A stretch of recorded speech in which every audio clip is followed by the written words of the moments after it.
j'espère que vous continuez à respecter les mesures barrières, n'est-ce pas? Naamini ya kwamba mngali mko naheshimia kuikala mbali na mwenzako. Les mesures barrières, je crois que chacun de vous a son masque. Naamini kila mtu iko na mask yake. Et il a eu aussi à utiliser, se laver les mains avant d'entrer ou utiliser la solution hydroalcoolique. Wazia alinawa mikono mbele ya kuingia hapa au alitumikia solution hydroalcoolique. Tenons toujours à vous les rappeler parce que bon, on ne sait pas qui est qui. Tunamkumbusha tu atujue mwenye kuwa pembeni yangu ni nani.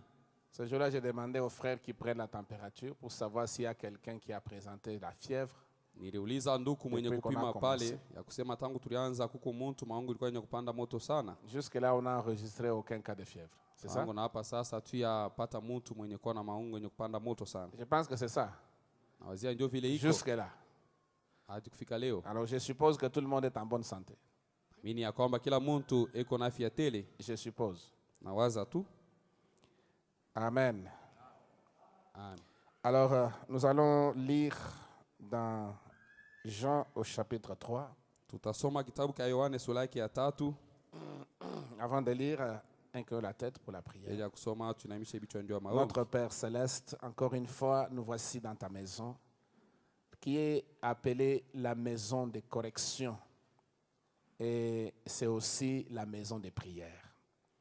Nous venons, Seigneur, avec des cœurs remplis d'actions de grâce pour te remercier de la vie que tu nous as donnée. Le souffle de vie gratuit, sans argent et sans rien payer. Et nous prions, Père, que tu disponibilises nos cœurs pour recevoir ta parole. Que nos cœurs soient des terrains fertiles où tu vas planter la bonne sémence et que cette sémence puisse germer et grandir, Seigneur, pour porter des fruits pour la vie éternelle. Oh Seigneur, nous avons été à différents endroits pendant la journée. Nous étions dans les lieux de travail. Nous étions en contact avec le monde et le monde nous a retirés des vertus. Ce soir, nous revenons auprès de toi pour nous ressourcer. La Bible déclare que celui qui s'est confié à l'Éternel, il renouvellera ses forces. Laisse que, Père bien-aimé, ceux qui sont venus faibles soient fortifiés. Ceux qui sont venus malades, qu'ils soient guéris. Ceux qui ont rétrogradé, qu'ils retrouvent le chemin du salut. Oh Père, et que tu puisses nous approcher encore davantage de toi. Et ceux qui sont à la recherche de la vie éternelle, qu'ils la trouvent. Seigneur, que toi tu puisses donner la vraie expérience de la nouvelle naissance aux uns et aux autres pendant que nous sommes en train de parler sur ce sujet. Seigneur, nous savons que quand on parle de Jésus, il se manifeste. Quand on parle de quelque chose, tu descends pour le confirmer. Ainsi, viens Seigneur confirmer ta parole. Tu ne viens pas confirmer un homme, mais tu confirmes ta parole. Descends, Père, confirmer que cette parole que nous prêchons est la vérité. Et que les cieux et la terre passeront, mais la parole de Dieu ne faillira jamais. Bénis-nous, Seigneur, alors que nous lirons ta parole pour la gloire de ton nom, au nom de Jésus-Christ. Nous avons ainsi prié. Amen. Amen. Ok. Alors, nous allons lire à partir du verset 1er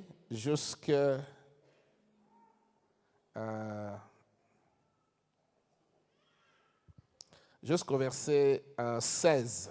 Utasoma kuanzia mstari ya kwanza kufika kwa ile ya 16. Vous êtes prêts? Uko tayari? Nous allons lire cela ensemble. Tusome sisi wote pamoja. Mais il y eut un homme d'entre les pharisiens nommé Nicodème, un chef des Juifs.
Amen. Amen. Dieu bénisse la lecture de sa parole. Vous pouvez vous asseoir.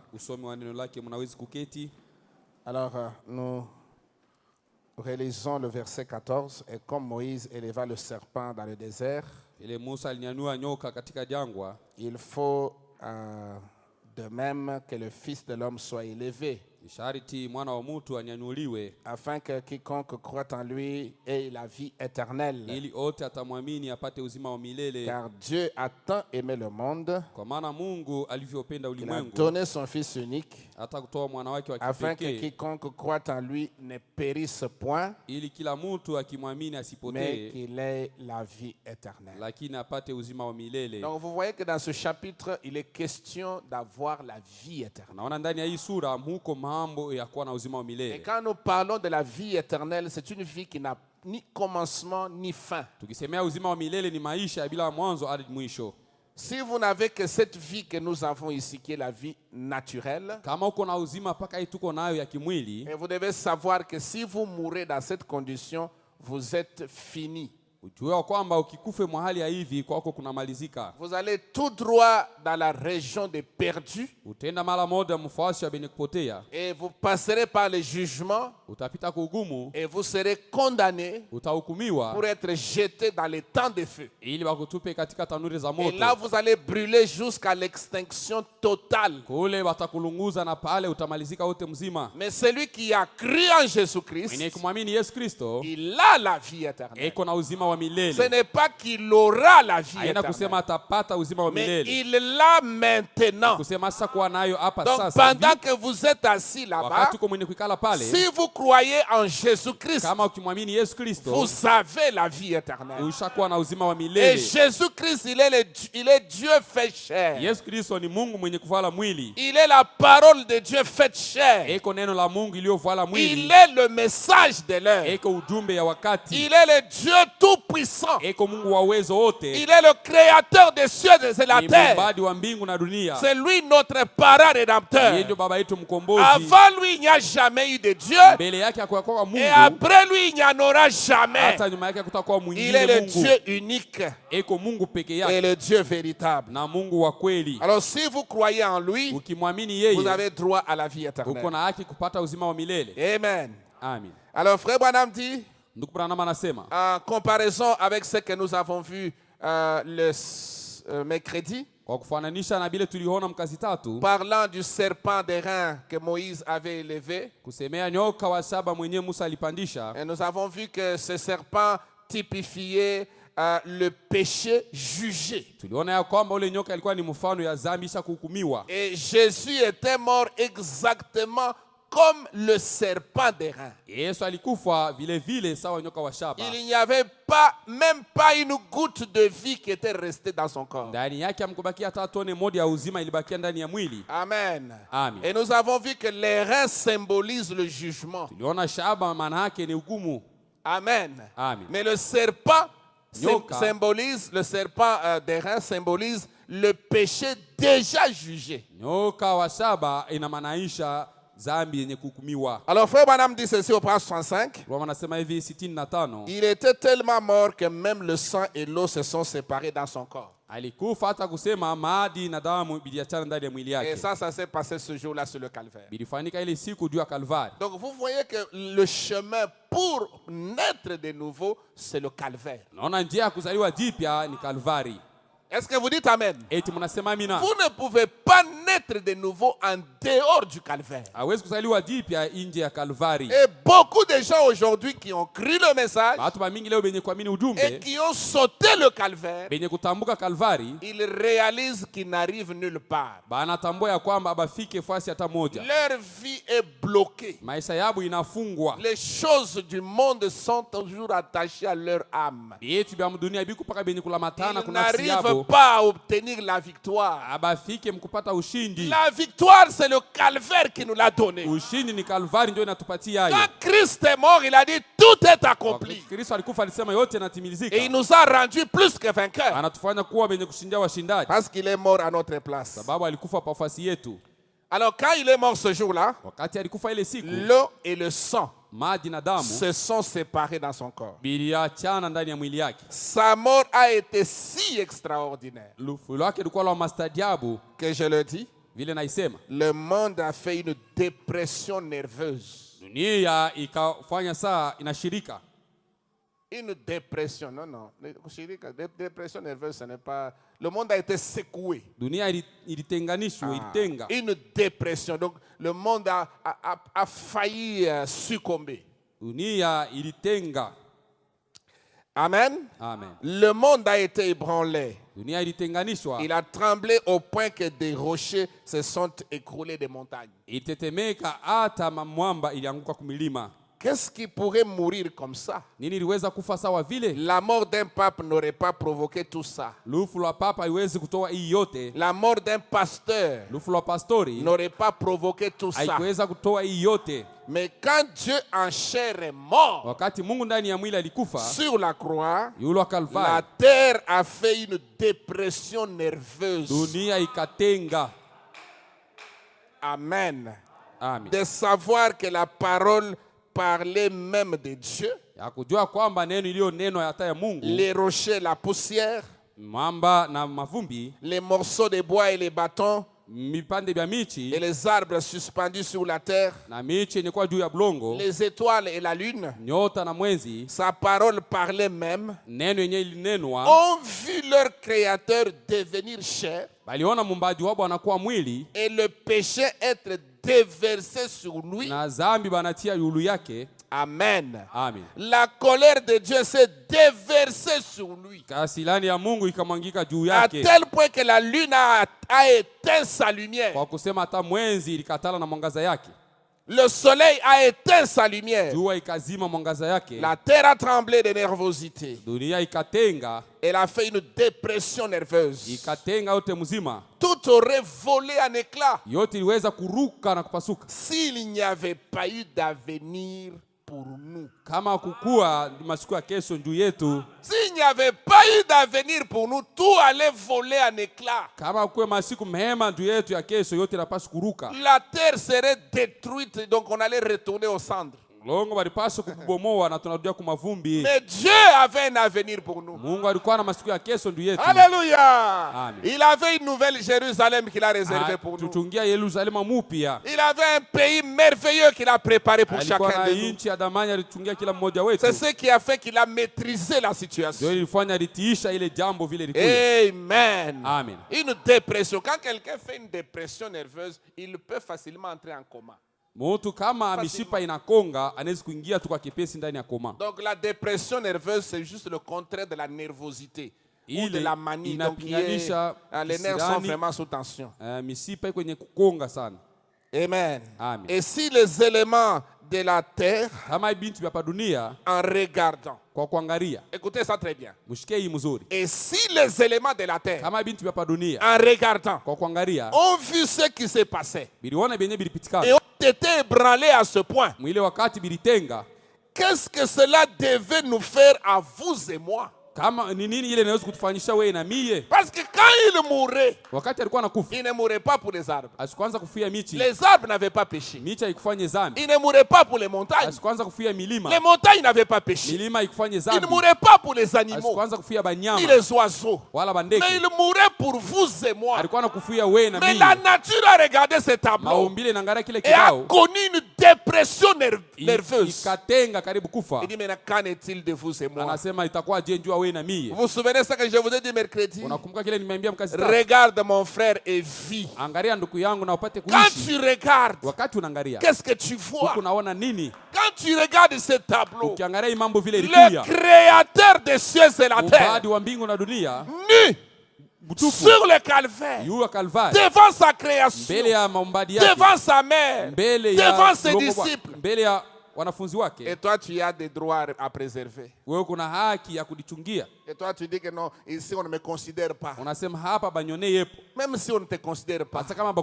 Mais qu'est-ce qu'on a fait au Créateur? Si lui, le bois vert, on l'a traité comme ça, qu'en est-il de toi et moi? Nous sommes les bois secs. C'est la grâce de Dieu. Alors ce tableau-là devait nous toucher. Et c'est ça qui produit la nouvelle naissance.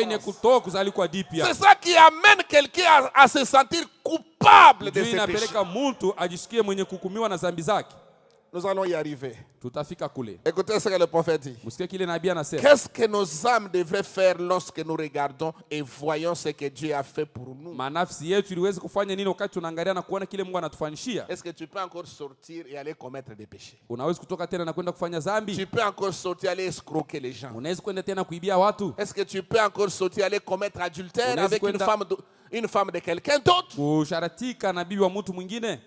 Est-ce que tu peux sortir et être infidèle à ton vœu de mariage? Est-ce que tu peux sortir et aller encore t'enivrer à Kamalondo? C'est qu'il y a quelque chose qui ne va pas. Si tu continues sur ce chemin-là. Amen. Et tout ça, c'était pour vous et moi. Qu'est-ce que cela devrait nous faire?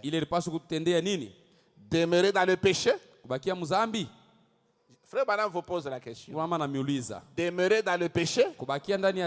Après avoir vécu cela, est-ce que vous allez rester dans le péché? Il dit, loin de là. Nous devrions plutôt nous abstenir de tout péché. Mourir au péché. Ne voyez-vous pas ce que le péché lui a fait? À lui, le péché l'a tué. C'est parce qu'il a bu la coupe de nos péchés qu'il était obligé de mourir. Si Jésus n'avait pas bu la coupe, il n'allait pas mourir. Est-ce que vous dites amen, frère? Parce qu'en lui avait la vie éternelle. En lui, il y avait l'éternité. En lui, il y avait le grand esprit, le Logos. Le Logos ne meurt pas. Il a accepté de mourir, de boire la coupe des iniquités de nous tous. Il dit, vous voyez ce que le péché l'a fait? Lui, le juste, il est mort pour nous les injustes. Le péché l'a tué. Et il a pris sur lui la peine du péché, afin de pouvoir nous amener la justice de Dieu à vous et moi. Alors quand la justice de Dieu vient à nous, le péché est mort dans nos êtres mortels. Oh, j'espère que vous le voyez. Quand c'est là la justice de Dieu, c'est cette justice quand elle entre en nous. Quand tu poses un acte qui n'est pas correct, tu sens des condamnations. C'est ça la justice, cette justice-là. C'est ça qui nous contrôle. C'est ça qui nous dirige. Un chrétien né de nouveau, il a la justice de Dieu en lui.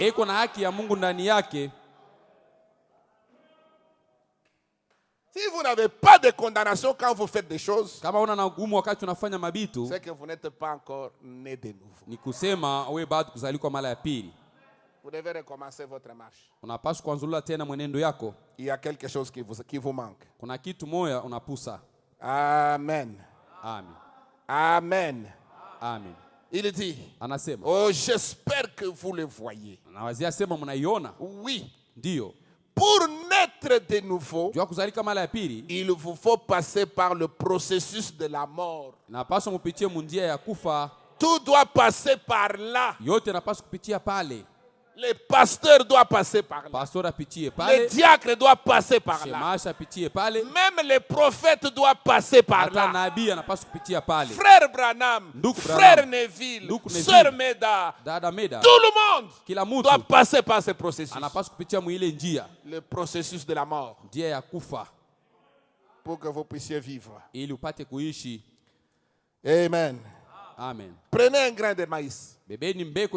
Si ce grain compte revivre un jour, il doit mourir. mourir. Kama hii mbeko inawazia kuishi kwingine inapaswa kufa. Si un grain de blé compte revivre un jour, kama ile mbeko inataka kuishi kwingine, un grain de blé, mbeko ya mwindi, ya ngano, il est totalement impossible. Biko bigumu. En effet, ce maïs, ce blé, cette fleur, cet arbre, cette herbe, ce légume, tout ce qui compte revivre doit d'abord mourir. Qui veut revivre ici? Celui qui veut vivre, qui veut revivre, levez la main.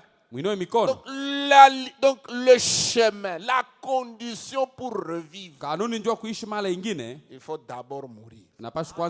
Accepter la mort. La mort en soi-même.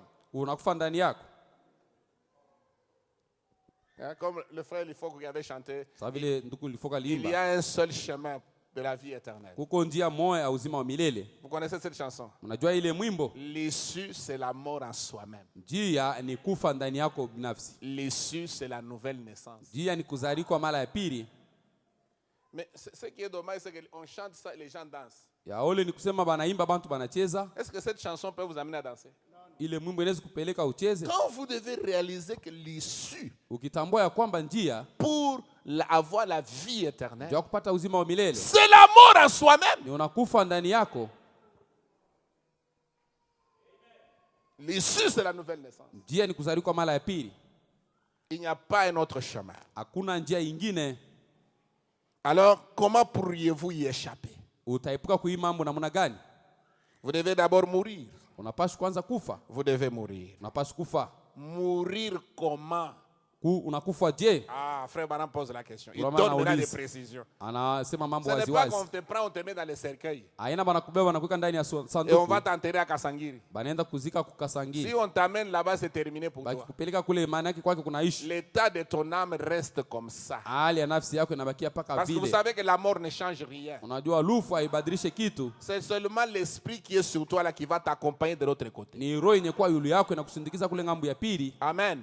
S'il y a un temps où quelque chose doit se passer pour que tu changes, c'est maintenant. Pendant que l'évangile est prêché, la Bible dit dans Hébreu, aujourd'hui si vous entendez sa voix, alors n'endurcissez pas votre cœur. Recevez le temps de la grâce. Amen. Vous avez la possibilité de changer. Vous avez la possibilité de naître de nouveau. Et nous avons vu que la nouvelle naissance est un changement. Changer d'esprit, changer de pensée, changer d'habitude, changer même la façon de parler, changer même le langage, changer d'amis, changer de fréquentation. Alléluia. C'est un changement radical qui intervient dans ta vie. Amen. Amen. Mourir comment? Maintenant il répond. À vous-même. Mourir à toute chose. Pour que vous puissiez naître de nouveau. Mourir à vous-même. Vous savez qu'il y a des esprits que nous avons hérités par naissance, selon la tribu. Selon que tu es né dans telle ou telle famille. Et que cette famille est de telle ou de telle province ou de telle tribu. Ces esprits-là vous accompagnent même en ville. Même si vous allez à l'université, ces esprits-là sont avec vous. Si c'est une tribu où des gens sont comme ça, et tôt, même si tu es à l'université, tu es un grand patron, tu seras toujours comme ça. Si c'est une tribu où il y a la légèreté, les gens aiment parler du sexe avec légèreté. Parce qu'il y a des gens comme ça. Que même leur esprit est pollué. Il y a une légèreté.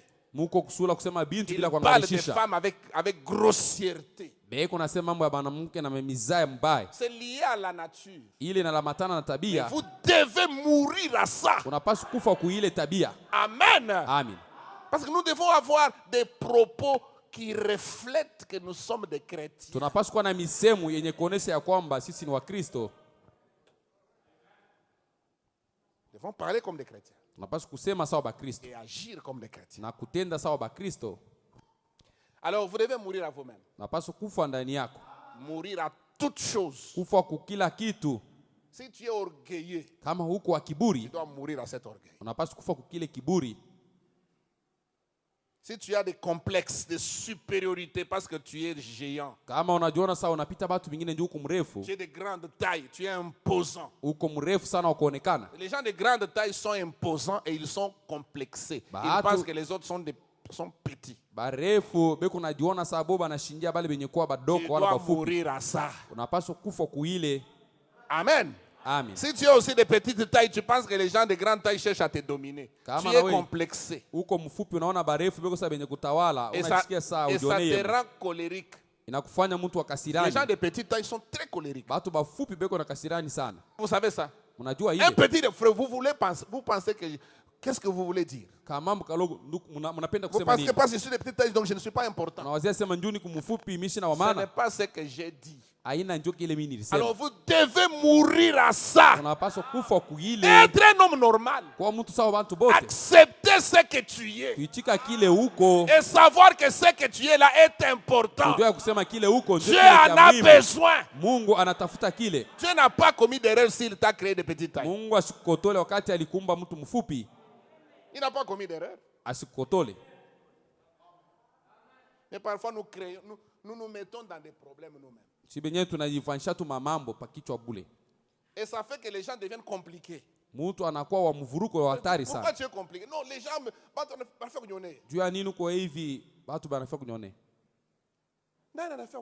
frère.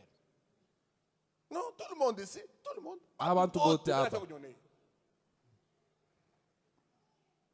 Le problème c'est en toi, ce n'est pas dans les gens. Débarrasse-toi de ces esprits-là. Et tu vas vivre normalement.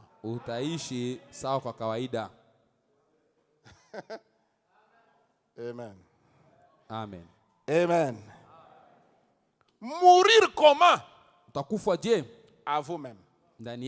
Mourir à toute chose pour que vous puissiez naître de nouveau. Vous le devez. Si vous ne mourrez pas, vous ne pourrez jamais revivre.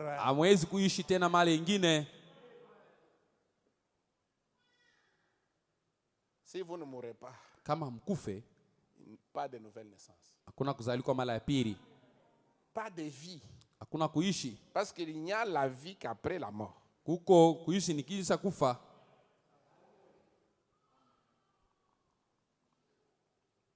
Après la mort vient la vie. Et remarquez, savez-vous que chaque jour quelque chose doit mourir pour que vous viviez? Qui sait ça? Pour que vous soyez gardé en vie, quelque chose doit mourir. Les sombés doivent mourir. Les moulins doivent mourir. Les frétins doivent mourir. Les poissons. Hein? Même les biloulous. Tout doit mourir. Et c'est leur mort là qui nous donne la vie. Vous mangez les légumes, vous vous sentez bien, mais quelque chose a donné sa vie pour que toi tu vives. Si dans le naturel, pour vivre, il faut que quelque chose meure. Mais qu'en est-il du spirituel? Dans le spirituel aussi, c'est la même chose. Jésus a accepté de mourir. Il a donné sa vie au calvaire pour que vous et moi ayons la vie. Pas n'importe quelle vie. La vie Zoé, qui est la vie même de Dieu, qui est la vie éternelle. C'est ça la vie que Jésus donne. Ndio ile uzima Yesu analeta. Amen. Amen. C'est la vérité, mes frères. Ni kweli banduku yangu. Quelque chose doit mourir. Kintu moja kinapaswa kufa.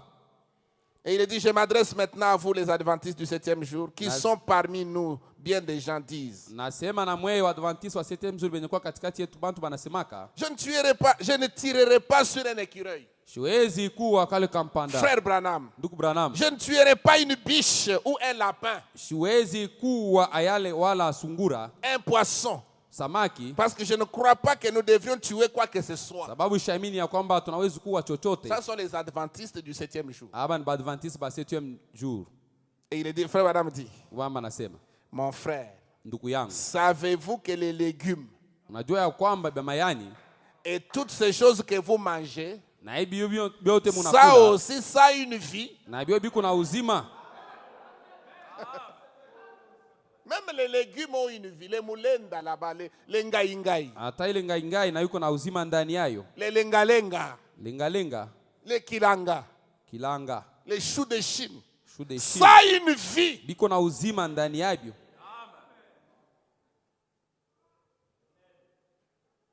Amen. Amen. Il vous faut les tuer. Et le seul moyen pour vous d'exister dans cette vie, il faut que quelque chose meure pour que, par la perte de sa vie, vous viviez. Maintenant, si quelque chose doit mourir pour que, par sa mort, sa vie mortelle, vous viviez ici sur la terre. Viviez de telle façon, vous viviez de façon mortelle. Alors, ne fallait-il pas que quelque chose meure pour que par sa vie, vous viviez éternellement? Posez-vous donc la question. Et cette personne-là, c'était Christ. Parce que personne d'autre ne possède l'immortalité. La personne qui a pu donner sa vie, c'était Christ. C'est pourquoi Christ a dit, j'ai le pouvoir de donner ma vie et de la reprendre. Il n'y a que Christ qui avait ce pouvoir. Personne d'autre n'avait ce pouvoir. J'ai le pouvoir de donner ma vie. Et après 3 jours, je la récupère. Et c'est la vérité. Il l'a prouvé. Il est mort le vendredi après-midi. Et dimanche, pendant que le soleil s'est levé, au lever du soleil, un ange puissant est descendu du ciel. Il a roulé la pierre. Et le Seigneur est sorti de la tombe. Et il a dit, parce que je vis. Quelle vie? Ce n'est pas la vie naturelle. C'est la vie Zoé. Parce que je vis, alors vous vivez aussi. Nous vivons à cause de sa vie. Et quand nous les mangeons, alléluia, Jésus a dit, celui qui ne mange pas ma chair et il ne boit pas mon sang, il n'a pas la vie en lui. Quand nous les mangeons, il est le pain de vie. Quand nous les buvons, il est l'eau vive. Alléluia. Si vous mangez cela, vous avez la vie éternelle. Et il est la parole. C'est pourquoi un homme, quand il a la vie en lui, il mange la parole. Et quand vous mangez la parole, ça vous donne la joie. Vous mangez la parole en disant Amen. C'est la vérité. Gloire au Seigneur. Il y a quelque chose qui se passe à l'intérieur. La vie entre. Et quand la vie entre, la mort s'éloigne.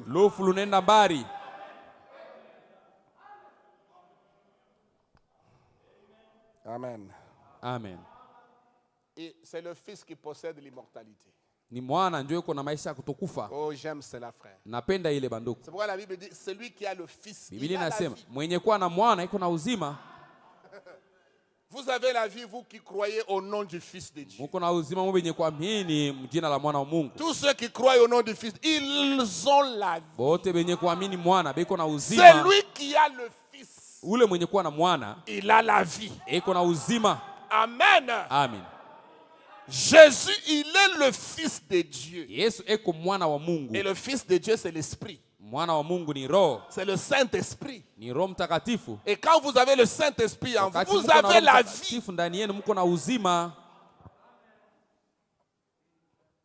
Seul le Fils possède l'immortalité. Maintenant écoutez. Et il se donne à vous lorsque vous l'acceptez. Tout simplement. Est-ce que l'église peut dire amen à ça? Il dit, il se donne à vous. Je vais relire cela. Et il se donne à vous lorsque vous l'acceptez. Tout simplement. C'est tout ce que Dieu vous demande. C'est d'accepter le Fils. Et le Fils, qui est-il? Il est la parole. Dieu a tant aimé le monde qu'il a donné son Fils unique, afin que quiconque croit en lui ne périsse point, mais qu'il ait la vie éternelle. Si tu as reçu le Fils, tu as la vie. Ce n'est pas tu auras la vie. Tu as la vie pendant que tu es assis ce soir dans cette église. Oh my. Mais si vous avez la vie, vous devez avoir la joie. La vie s'accompagne des attributs de la vie. Et où est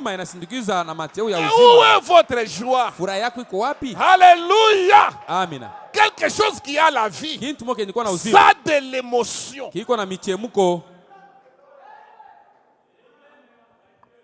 Cela possède de l'émotion. Il peut se réjouir, il peut sauter, il peut crier.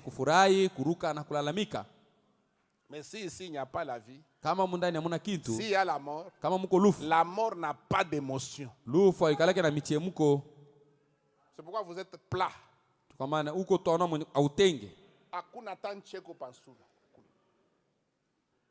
Même pas un sourire. Amen. Amen. C'est qu'ici, à l'intérieur, il y a la mort. Vous avez la chance ce soir d'échanger la mort contre la vie. Et cet échange se fait par la mort à soi-même.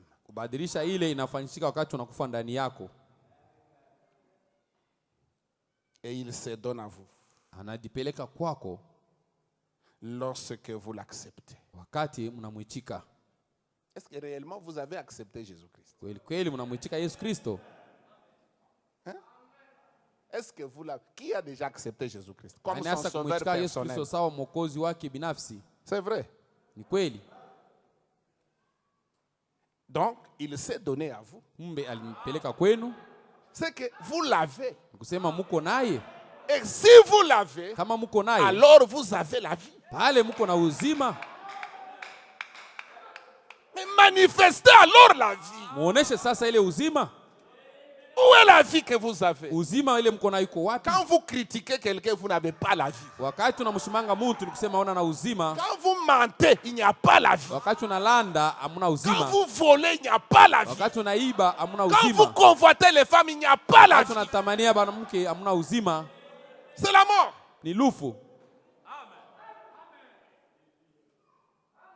Vous dites amen? Or, il faut qu'il y ait la mort. Or, ça ne veut pas dire de tourner la page. Tourner la page. Maintenant, en cette nouvelle année. Parce qu'il a prêché ça, je crois, le 30 ou le 31 décembre. Le 30 le 31 décembre. 1961. C'était la veille des nouvel an. Il parle sur la nouvelle naissance. La fin d'une année mwisho ya mwaka, le début d'une nouvelle année. Mwanzo ya mwaka mpya. Et il parle de la nouvelle naissance. Anasemea kuhusu kuzaliwa kwa mara ya pili. Comme la nouvelle année naissait. Sawa vile mwaka mpya ilikuwa inaanza. Et les hommes et les femmes aussi devaient naître de nouveau. Banamume na banamke balipaswa kuzaliwa tena mara nyingine. Vous suivez ça? Unafuata hii? Est-ce que vous me suivez bien? Eti mnanifuata mzuri? Alors il dit, anasema, ça ne veut pas dire de tourner la page. Kusema msabu mambo. Maintenant, en cette nouvelle année, vous dites, frère Branham, ça fait déjà longtemps que je fréquente ce lieu. Je suis membre de l'église. Cette nouvelle année, je vais tourner la page et repartir à neuf. C'est ce que nous faisons. Et puis on s'envoie des nouvelles, on s'envoie des vœux. Mais meilleurs nakutakia vitu vizuri. Meilleur vœu de nouvel an. Nakutakia vitu vizuri mwaka mpya huu. Vraiment que Dieu vous bénisse pour la nouvelle année. Mungu akubariki njoo hii mwaka mpya. C'est bien. Ni mzuri. Mais ce n'est pas tout ce qu'il faut. Aina yote ile napaswa. Je suis membre de l'église. Niko mwanamemba wa kanisa. Cette nouvelle année, je vais tourner la page et repartir à neuf. Hii mwaka mpya nitasabu mambo ya nyuma na kwanza mambo mapya. Frère Branham dit, ça ne veut pas dire ça. Aiseme vile. Il ne s'agit pas de tourner la page, mais bien de mourir. J'insiste. Et frère Branham insiste. Parler de la nouvelle naissance, c'est accepter de mourir. Tu connais les choses qui te tourmentent. Tu connais ta vie. Tu connais les choses qui ne sont pas conformes à la parole. Est-ce que tu es prêt à mourir à ces choses? C'est ça qui va ouvrir la voie vers la nouvelle naissance. Mais si tu couvres ça, tu protèges ça, tu justifies ça, c'est que tu aimes ces choses. Et la porte vers la nouvelle naissance sera fermée pour langu ya kwenda kuzaliwa kwa mara ya pili bataifunga juu yako. Amen. Amen. Mais bien de mourir et de naître de nouveau. Voyez? Écoutez. Écoutez très bien maintenant. Vous devez vous sentir tellement coupable. Quand vous vous tenez dans sa présence. Ah, maintenant là nous allons vers les secrets de la nouvelle naissance. Qu'est-ce qui amène quelqu'un à la nouvelle naissance? La culpabilité. Tu te sens tellement coupable quand tu es dans la présence de Dieu. Dans la présence de Dieu, c'est là où Dieu descend. Là où sa parole est prêchée. Dans la puissance de la résurrection. Quand vous sentez une culpabilité, alors cette chose-là va t'amener à un changement. Amen. Amen. C'est pourquoi dans l'ordonnance que Pierre avait rédigée le jour de la Pentecôte, c'était quoi? Quand les gens avaient le cœur vivement touché, ils ont posé la question à Pierre et aux autres apôtres. Hommes frères, que ferons-nous? Et la Bible dit, ils eurent leur cœur vivement touché. C'est alors qu'ils ont posé la question. Que devrons-nous faire? Pierre a pris la parole, il a dit, repentez-vous. C'est la repentance qui conduit à la nouvelle naissance. Repentez-vous. Et généralement, la repentance vient avec le brisement. La repentance vient avec des larmes. C'est pourquoi quand vous voyez une repentance avec les yeux secs, ça ne porte pas de fruits. Vous êtes simplement un pécheur sec, on vous trempe dans l'eau et vous sortez de là un pécheur mouillé.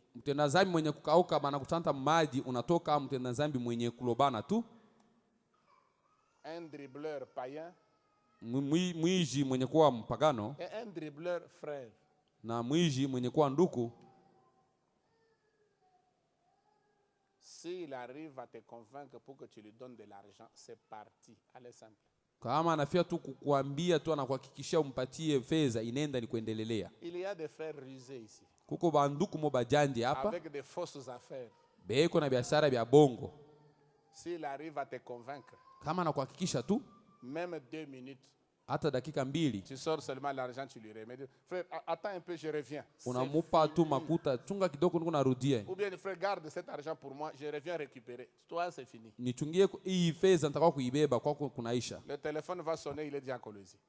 Simu italia sasa kwenda Kolwezi. Pourquoi? Juu ya nini? Il n'a pas été culpabilisé. Ashikupate ugumu wa moyo.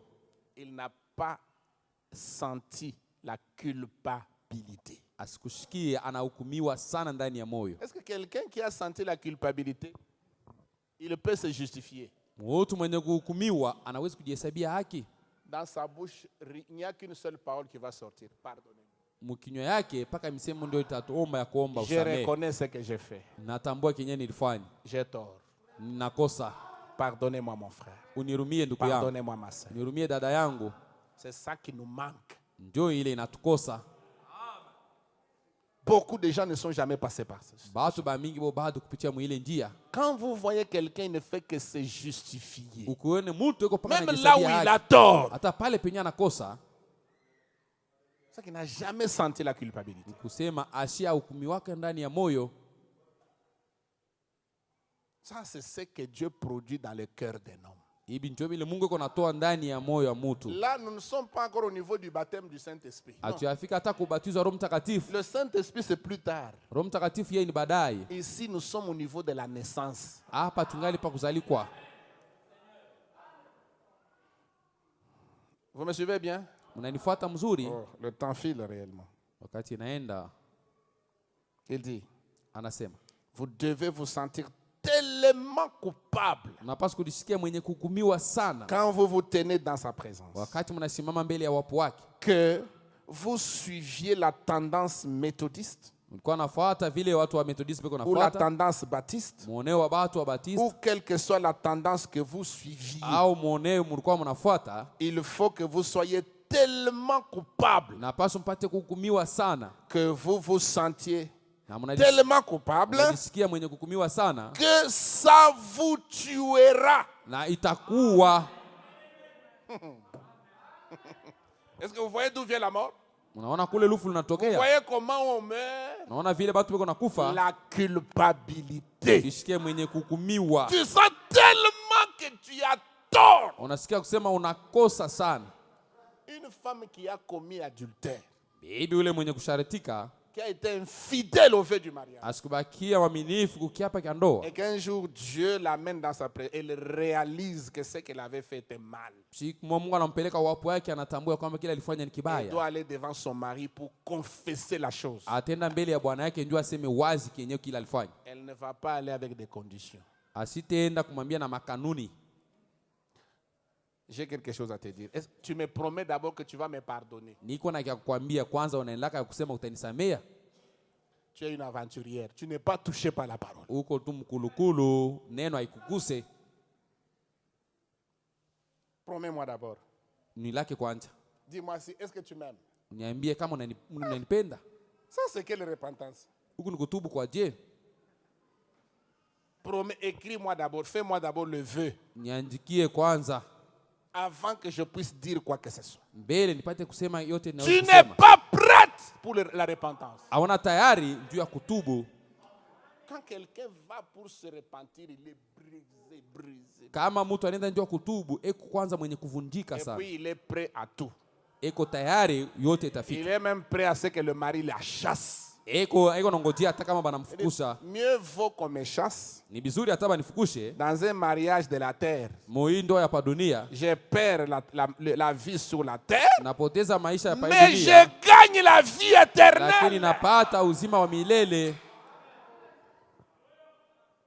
La culpabilité là que le Saint-Esprit donne, ça va vous tuer. Kuhukumiwa kwenye Roho Mtakatifu itakupatia, itakuwa. Vous serez tellement coupable que ça vous tuera. Unahukumiwa sana kusema hata itakuwa. Mais ça va tuer quoi? Itaua nini? Ça tue le péché. Inaua dhambi. Ça tue l'orgueil. Inaua kiburi. Ça tue l'hypocrisie. Inaua unafiki. Ça tue même l'incrédulité. Inaua hata kutokuamini. Tu te sens complètement foutu. Unajisikia tu ya kusema huko mwenye kufa au nako. Kama mtu asakufa unaweza kumfanya hata kidole vile. Comment tu as fait des choses comme ça toi aussi? Jua nini wewe unafanya mabintu bia hivi? Bon, je ne sais pas, mais j'ai déjà fait. Sijue tu nisha tu kufanya. Je demande seulement pardon. Naomba tu unirumie. Unirumie tu si je suis pardonnable. Unirumie goto kama itawezekana unirumie. Vous comprenez ça? Unaelewa hii? C'est ça le sentiment de quelqu'un qui arrive au calvaire. Ndio nia ya mtu mwenye kufika kwa Kalvari. Il est brisé.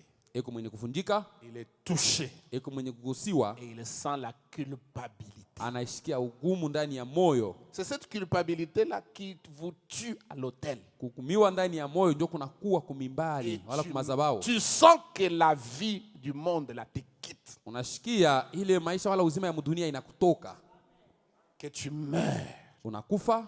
Tu meurs à quoi? Unakufa kunini? À toi-même. Ndani yako mwenyewe. Le moi. Mie. Meurt. Inakufa.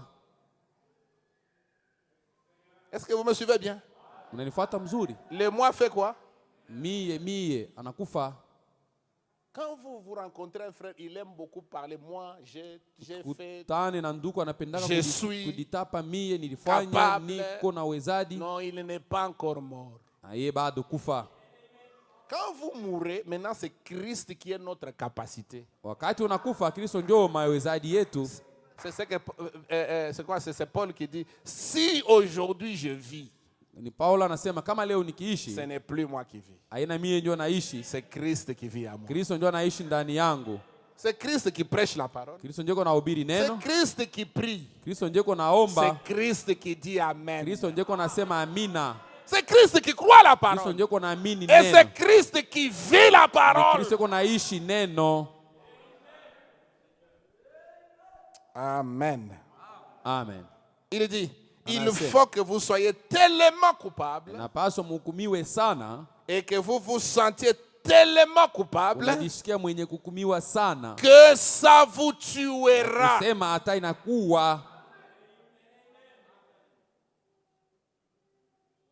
vous tuera. Que Dieu nous aide à mourir à nous-mêmes et à sentir cette culpabilité. Pour que quelqu'un sente qu'il est coupable, il faut que la parole puisse le toucher. Et si jusqu'aujourd'hui tu continues toujours à dire oh le pasteur a un marteau, c'est que tu n'as pas encore passé par la culpabilité. Parce que le marteau a sa place. Le marteau vous donne des coups. Vous condamne. Mais si tu es déjà mort et qu'on te donne un marteau, tu vas sentir. Est-ce que tu vas sentir la douleur du marteau? C'est que tu es encore vivant. C'est pourquoi tu gémis devant le marteau.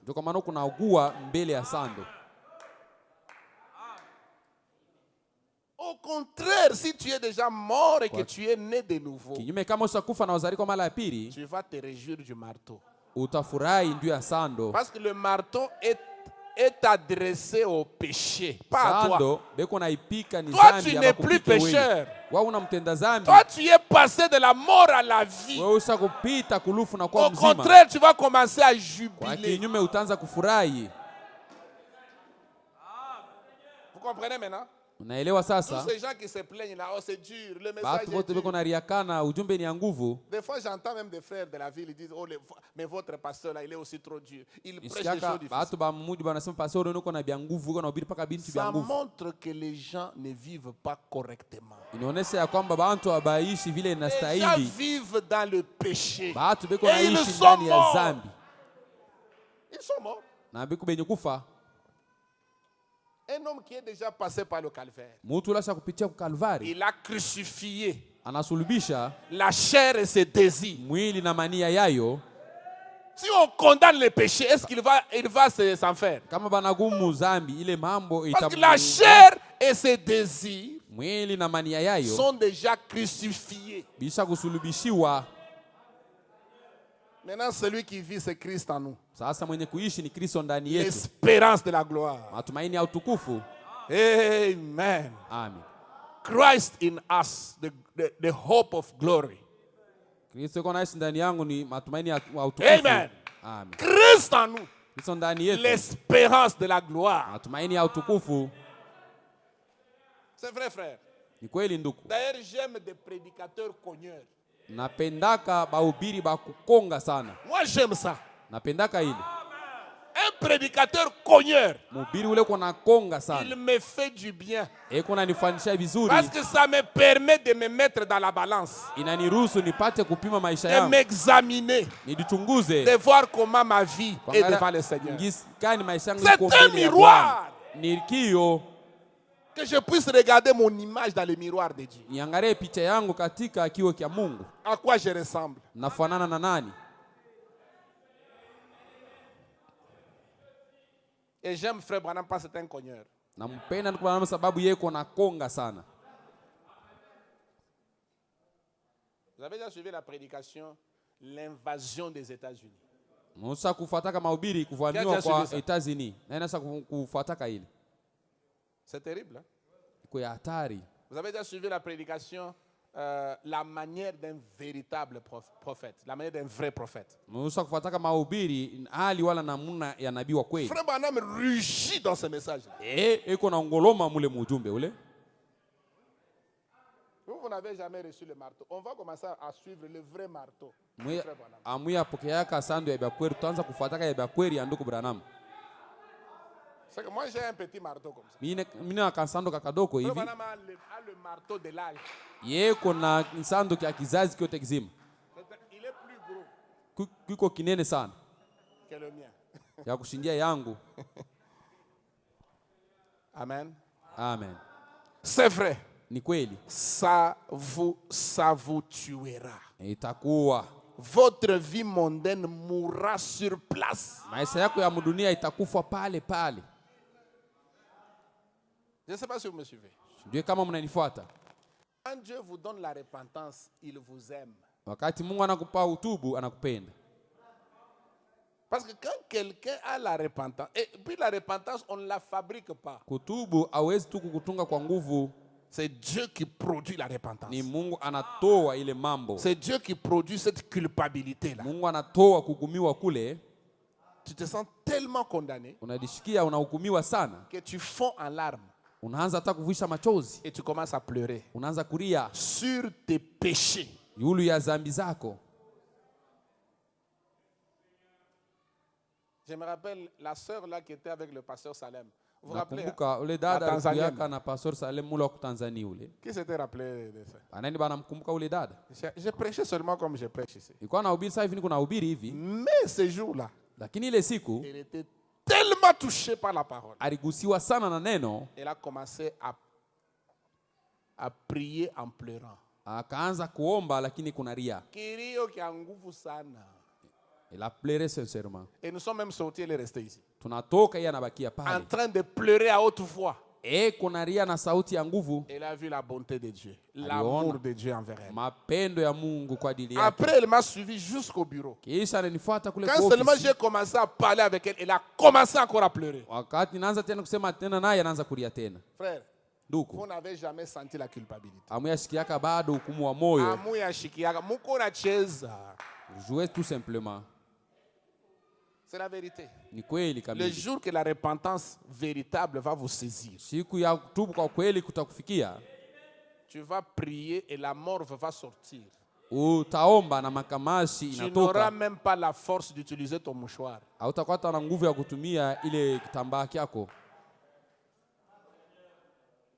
La culpabilité. Hukumu wa moyo. Qui va te tuer. et qui va tuer la mondanité. Ça va tuer les séries. Vous connaissez les séries télévisées? Quand tu vas réaliser ça, les séries télévisées vont mourir. Les mèches vont mourir. Vont partir. Quand seulement tu veux mettre les mèches, tu sens la condamnation. On te teste le matin, le soir, tu enlèves ça. Culpabilité. Tu n'as jamais senti la culpabilité. Et cette culpabilité-là, ça va changer toute votre vie.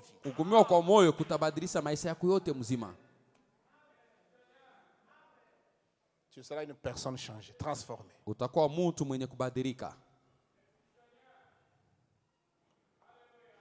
Votre vie mondaine mourra sur place.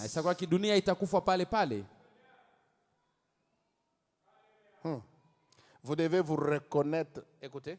Vous devez vous reconnaître tellement coupable dans la présence de Dieu. Ici, il n'y a pas le problème de ton voisin. Il s'agit de vous. C'est vous qui êtes concerné. Avec ça, comment tu vas commencer à distribuer la parole? Non, oui, il va prêcher les frères Fulani. C'est lui qu'on a prêché, c'est tel frère. Après culte, tu le suis. Les frères, tu as entendu, c'est toi qu'on a prêché. Tu es un païen. Tu es un païen. Tu n'es pas un chrétien. Parce qu'ici, nous venons pour nous-mêmes. C'est pour le salut de nos âmes. Je ne viens pas ici accompagner quelqu'un. Je ne viens pas ici regarder dans les miroirs pour voir le visage de mon voisin.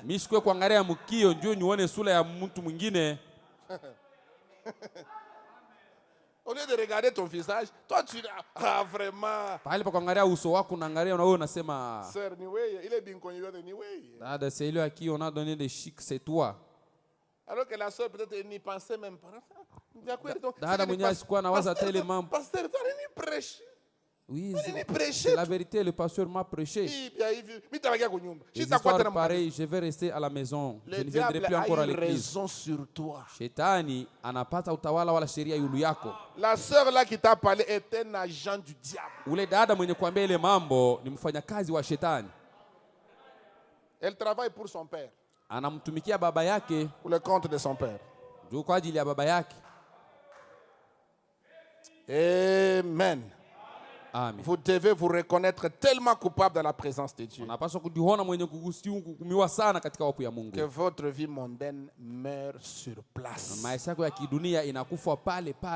Quand vous vous tenez dans sa présence, la question du péché pour vous, c'est terminé. Quand vous regardez de cette manière-là, vous vivrez à coup sûr. Parce que vous mourrez. Et le seul moyen pour vous de vivre de nouveau, c'est de mourir premièrement. Afin de vivre de nouveau. La culpabilité. Cette culpabilité-là, quand elle vient, tu ne peux pas te justifier.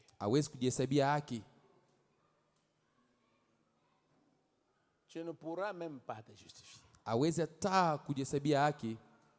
Il y a des gens qui aiment paraître bien devant les hommes.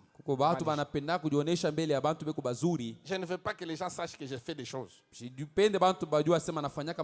Mais Dieu sait que tu fais des choses. Tu vas te cacher devant les hommes, mais Dieu, est-ce que tu vas te cacher devant eux? Il y a des gens qui font tout pour que le pasteur ne sache pas qu'ils font aussi des choses. Devant le pasteur, moi, il n'y a pas de problème. Mais devant Dieu, quand tu es seul dans ta chambre, avant de dormir, Dieu connaît les pensées de ton cœur.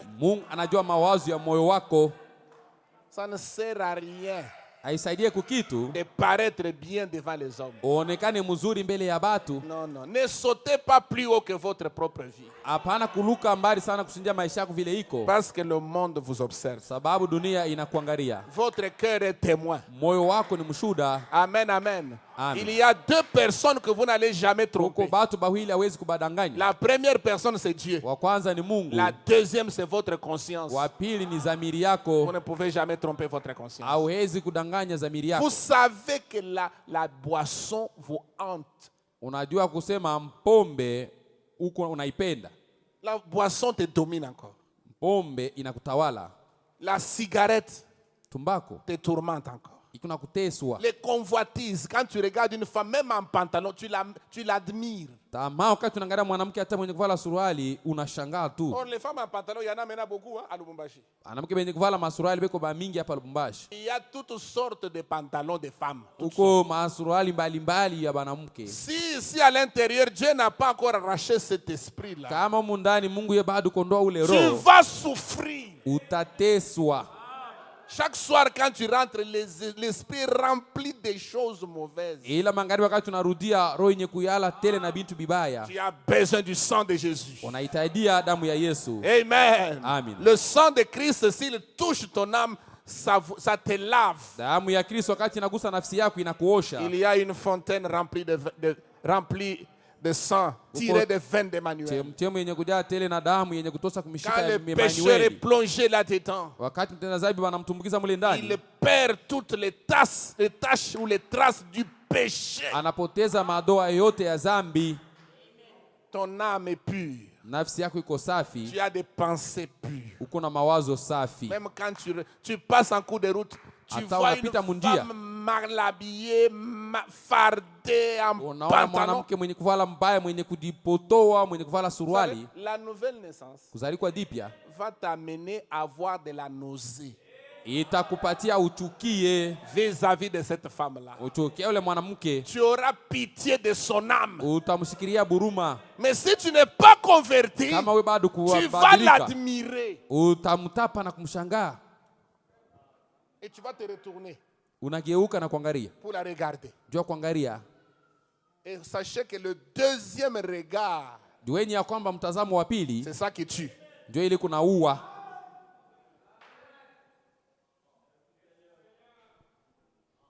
La nouvelle naissance.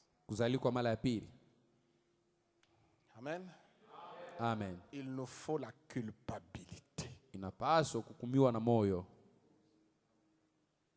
Dieu vous donne la repentance pour que vous puissiez être guéris. Maintenant, quand la parole est prêchée, tu sens la culpabilité. Au lieu de venir pleurer à l'hôtel, toi tu dis non, on m'a prêché.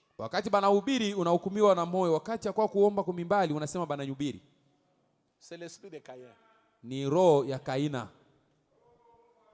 C'est l'esprit de Caïn. L'arrogance. Caïn était arrogant. Mais la nature des enfants de Dieu, c'est l'humilité. Il s'humilie devant la parole. Seigneur, tu as raison. Moi, j'ai tort. Je suis prêt à arranger ma vie. Confesser mes torts. Oh, mes frères. Maintenant, vous voyez où je vais en venir, n'est-ce pas? Oui. À ce que la naissance, la nouvelle naissance. Il faut d'abord mourir pour pouvoir naître de nouveau. Et si vous avez encore en vous les choses du monde, vous n'êtes pas né de nouveau. Frère, ce n'est pas moi qui le dis. Je répète, frère Branham. Je répète, il dit ceci. Et si vous avez encore en vous les choses du monde, vous n'êtes pas né de nouveau. Comment pourrez-vous prétendre être né de nouveau alors que vous avez encore les choses du monde accrochées à vous? Voyez? Comment pouvez-vous le faire? Il dit l'autre jour, des jeunes gens, des jeunes chrétiens, un groupe de gens. Je ne dis pas qu'ils ne le sont pas. Mais j'ai regardé certaines photos. Des chrétiennes, des chrétiens. Tous charmants. Tous ensemble. En maillot de bain. Maillot de bain. Manguo ya kunawa nayo. Manguo ya kwenda kunawa nayo. Piscine ou bien plage. Maillot de bain. Piscine. En train de nager. Beko na okolea. Là, voyez? Unaona? C'est vraiment. Il disait, c'est ça le vrai amour. Anasema njoo mapendo ya kweli. Des jeunes gens en maillot de bain, des jeunes filles en maillot de bain. Banaume na banamke wenye kuvala manguo ya kunawa nayo. Banenda kuokolewa. C'est ça le vrai amour. Banasema njoo mapendo ya kweli. Frère Branham dit.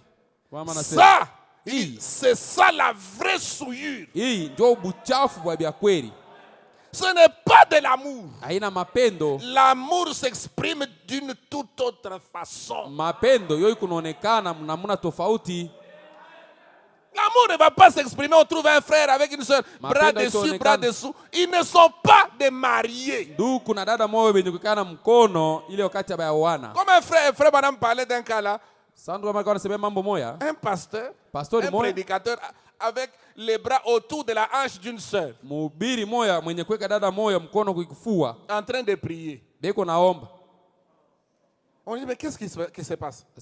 Oh non, je suis en train de la conduire à Christ. Frère Madame dit, mais pas avec, pas avec les bras autour de la hanche. Ça, c'est de la souillure. C'est le péché.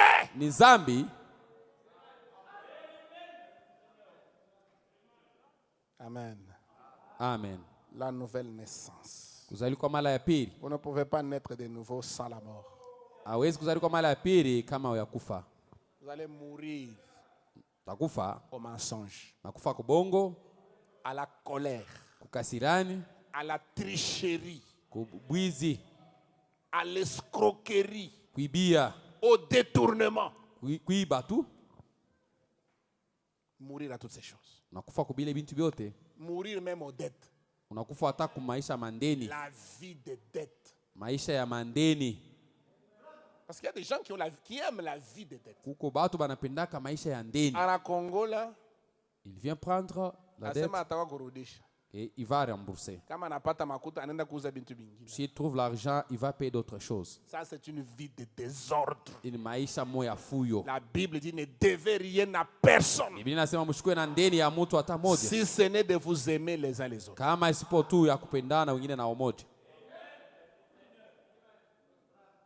Nous allons nous tenir debout.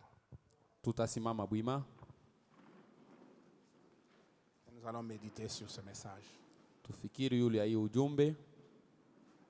Frère, je crois que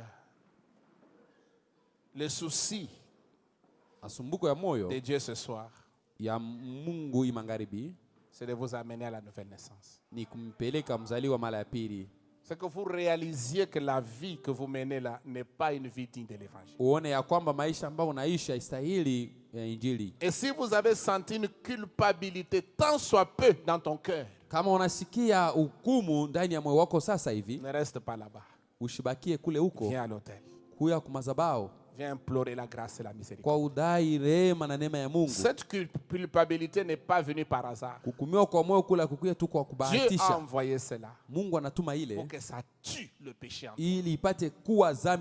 Pour que ça t'amène à la mort.